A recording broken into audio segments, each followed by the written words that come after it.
The Awakening, Chapter 18. The following morning, Mr. Pontellier, upon leaving for his office, asked Edna if she would not meet him in town in order to look at some new fixture for the library. "I hardly think we need new fixtures, Lyons. Don't let us get anything new. You are too extravagant. I don't believe you ever think of saving or putting by." "The way to become rich is to make money, my dear Edna, not to save it," he said. He regretted that she did not feel inclined to go with him and select new features. He kissed her good-bye, and told her she was not looking well and must take care of herself. She was unusually pale and very quiet. She stood on the front veranda as he quitted the house, and absently picked a few sprays of jessamine that grew upon a trellis near by. She inhaled the odor of the blossoms, and thrust them into bosom on her white morning gown. The boys were dragging along the banquette a small express wagon which they had filled with blocks and sticks. The quadroon was following them with little quick steps, having assumed a fictitious animation and alacrity for the occasion. A fruit vender was crying his wares in the street. Edna looked straight before her with a self-absorbed expression upon her face. She felt no interest in anything about her. The streets, the children, the fruit vender, the flowers growing there under her eyes were all part and parcel of an alien world which was suddenly become antagonistic. She went back into the house. She had thought of speaking to the cook concerning her blunders of the previous night, but Mr. Pontellier had saved her that disagreeable mission for which she was so poorly fitted. Mr. Pontellier's arguments were usually convincing with those whom he employed. He left home feeling quite sure that he and Edna would sit down that evening, and possibly a few subsequent evenings, to a dinner deserving of the name. Edna spent an hour or two in looking over some of her old sketches. She could see their shortcomings and defects, which were glaring in her eyes. She tried to work a little, but found she was not in the humor. Finally, she gathered together a few of the sketches, those which she considered the least discreditable, and she carried them with her when, a little later, she dressed and left the house. She looked handsome and distinguished in her street gown. The tan of her seashore had left her face, and her forehead was smooth white and polished beneath her heavy yellow-brown hair. There were a few freckles on her face, and a small dark mole near the under lip, and one on the temple half hidden in her hair. As Edna walked along the street she was thinking of Robert. She was still under the spell of her infatuation.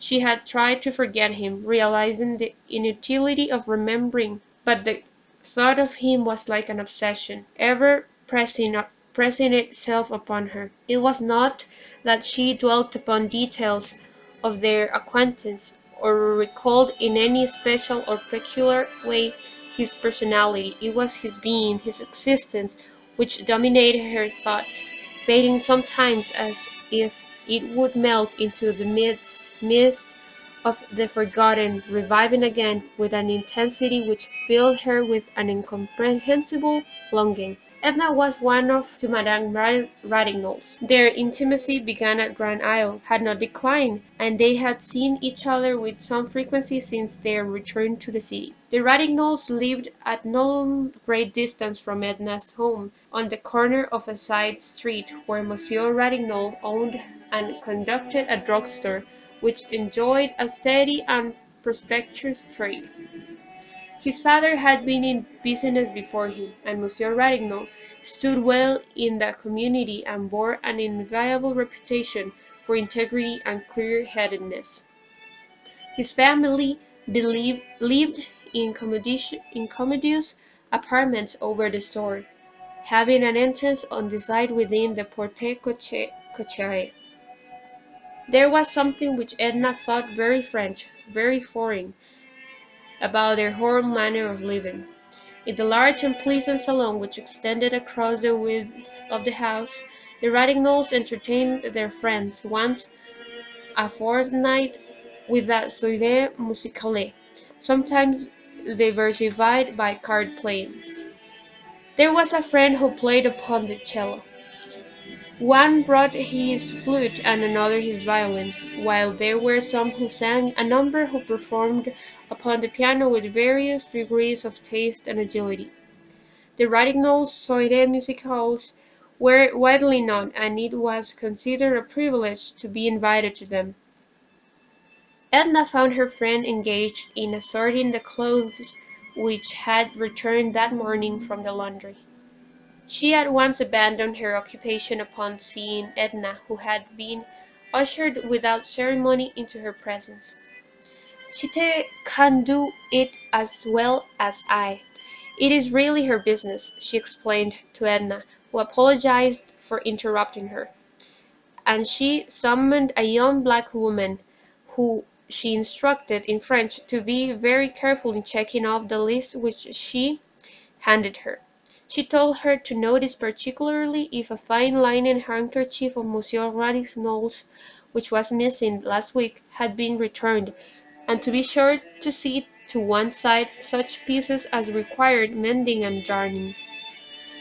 Then placing an arm around Edna's waist, she led her to the front of the house, to the saloon, where it was cool and sweet with the odor of great roses that stood upon the hearth in yards. Madame Ratignolles looked more beautiful than ever there at home, in negligee which felt her arms almost wholly bare and exposed the rich melting curves in her white throat. "Perhaps I shall be able to paint your picture some day," said Edna with a smile when they were seated. She produced the roll of sketches and started to unfold them.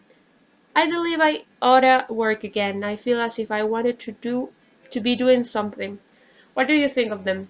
Do you think it worth while to take it up against and study some more? I might study for a while like Ledport."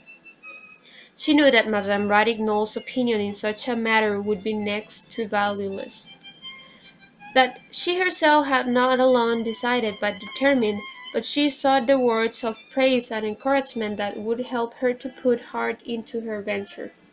"Your talent is immense, dear." "Nonsense," protested Edna, well pleased. "Immense, I tell you," persisted Madame Ratignolle, surveying the sketches one by one, at close range, then holding them at arm's length, narrowing her eyes, and dropping her head on one side. "Surely this Bavarian peasant is worthy of framing, and this basket of apples. Never have I seen anything more lifelike. One might almost be tempted to reach out a hand and take one." Edna could not control a feeling which bordered upon complacency at her friend's praise, even realizing, as she did, its true worth. She retained a few of the sketches and gave all the rest to Madame Ratignolle, who appreciated the gift far beyond its value and proudly exhibited the pictures to her husband when he came up from the store a little later for his midday dinner.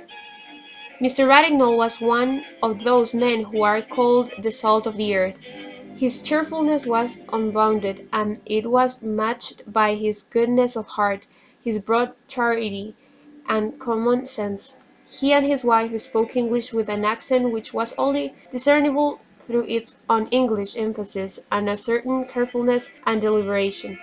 Edna's husband spoke English with no accent whatever. The Ratignolles understood each other perfectly. If ever the fusion of two human beings into one has been accomplished on this sphere, it was surely in their union. As Edna seated herself at table with them, she thought better a dinner of herbs, though it did not take her long to discover that here was no dinner of herbs, but a delicious repast, simple choice, and in every way satisfying.